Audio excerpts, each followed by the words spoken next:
তো আজকের ডিনার মেনুটা ভাবলাম তোমাদের সঙ্গে শেয়ার করব, কারণ ইউটিউবে একটা ভিডিও আপলোড করেছি, নিশ্চয়ই অনেকে দেখেছো। সেটা হচ্ছে মাটার মাখানার একটা রেসিপি। তো সেই মাটার মাখানার রেসিপিটা আমি এই ভিডিওতে বলেছি যে আমরা কী দিয়ে খাবো সেটা তোমাদের সঙ্গে শেয়ার করব। তো অবভিয়াসলি লুচি দিয়ে খাবো, কিন্তু মাটার মাখানাটা আমি ফার্স্ট টাইম করলাম এবং সেটা অ্যাকচুয়ালি খেতে কেমন লাগছে সেটা তো জানতে হবে, না জানলে কি করে বুঝবে যে রেসিপিটা বাড়িতে করবে কি করবে না।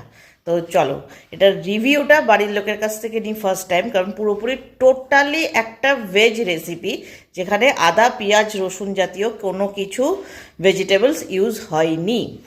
তো সৌভিক টেস্ট করে বলবে মাটার মাখানা কেমন হয়েছে।